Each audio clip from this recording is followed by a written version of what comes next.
Буй бүхэн буман нарны цацраг үлээ.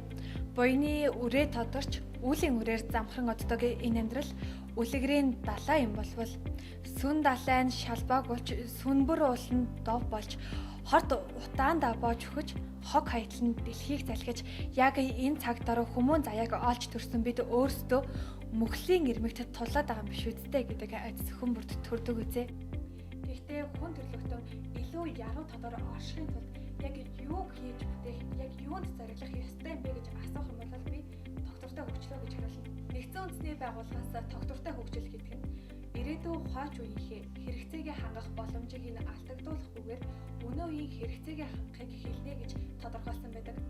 Тэгэхээр бид нар яг энэ цагт доктортой хөгжлийг эрхэмлэх ёстой байна. Гэвч хүн төрлөختөн өөрсдөө хязгааргүй гэгдэх энэ хэрэглээ шунал хүслээсээ болж байгалыг хүснээр өөрчилж чаддаг цор ганцхан амтан. Гэвч энэний үр дагаварт ямар олон сөрөг зүйлүүдийг авчирсан бэ гэдгийг зөвхөн дурдж өгөх юм бол 2017 оны байдлаар 1500 гаруй гол ус нуур цөөрөм ширгэж өгөө болсон байдаг. Дулааны хэмээн 2.1-ээр нэмэгдэж нийт газар нутгийн 80% зөвлөсөн байдаг. Үүнээр ч зогсохгүй дэлхийд бид нар уур амьсгалын өөрчлөлтөөрөө тэргүүлж байдаг. Эдгээр зүйлсүүдийг бид нар өнгөрсөнд магадгүй буруугаар өөрчилсөн ч гэлээ яг өнөөдөр хичээж чадах юм бол эерэг давалгааг шинэ өөрчлөлтийг бид бүхэн бүтээж чадах юмаа гэдгийг хэлмээр байна. Доктортой хөгжлийн бодлого нь үндсэн 3 хүрээг авч үздэг. Нийгэм, эдийн засаг, байгаль орчин гэсэн 3 хүрээг авч үздэг бол байгаль орчин өөрөө устж үгүй болоод байхгүй болчих юм бол нийгэм эдийн засгийн дороотл гэдэг зүйл гарч ирэх юм байна гэдгийг бодож үзлээ л дээ. Би монголчуудыг ингэж ярьж байгааг нэг бус удаа сонсч ирсэн.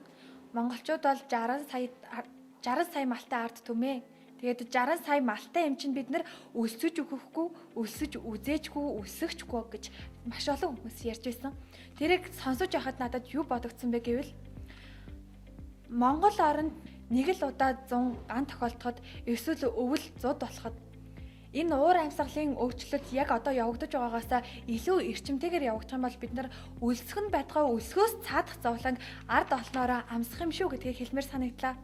Бид нар нэг зүйлийг магадгүй ойлгохгүй байгаа хэл та дэлхийн ээжид хүн төрлөختөн хэрвээ байхгүй болчих юм бол илүү яруу төгөлдөр оршиж чадна. Харин хүн төрлөختөнд байгаль орчин үгүй болчих юм бол хүн төрлөختний оршихуун үндэс өөрөө алга болох юм а гэдгийг бид нар санах хэрэгтэй. Та яг одоо ухаарлаа гэд ухрааж болохгүй юм чинь дээ гэд ямар ч алхам хийлгүүгээр хоошоо сууж байгаа бол та эндүүрсэн байна. Иргэн манлайлагч бол уус манлайлагчаа гэдэг. Бид нар ирээдүйн хойч үе минь балга ус өмх хоолны төлөө цус нэгтнээ хидах тэр замыг л бид нар хааж чадна. Яг өнөөдөр таны хэмнсэн жоохон ч гэсэн ус жоохон ч гэсэн гэрэл эрчим хүч ирээдүг өнгөлж чадах зүйл болно. Яг үүний тулд ногоон пастор даян орон даяар хэрэгжиж эхлээд байгаа лээ. Энэ нь уламжлалт зан заршлаасаа бид нэр эргэн суралцаж байгаль орчноо хамгаалах бусад байгалийн нөхцөлийг ариг гамтай ашиглахад оршдог бөгөөд өсвөр үеийнхэн болоод залуучууд маань эдгээр зүйлсүүдэд суралцсаар байна. Энэ өөрчлөлт нь шууд саарл усыг ашиглаад бүх зүйлсүүдийг хэмжээд бүх зүйлсийг генетикэн хормын дотор сайхан болгочихно гэсэн үг биш юм. Энэ нь эргээд эргэн таны хамгийн ихний алхам болох хандлагыг тань өөрчлөхөд оршдог. Өөртөө итгэх итгэлийн сэтгэлийн галыг бадраана гэдэг. Яг өнөөдрийн таны өөрчлөлт нь өнөөдрийн Монголыг бас дэлхийг өөрчилнө гэдэгт итгэн та яг өнөөдөр өөрийнхөө хандлагыг өөрчлөх хэрэгтэй.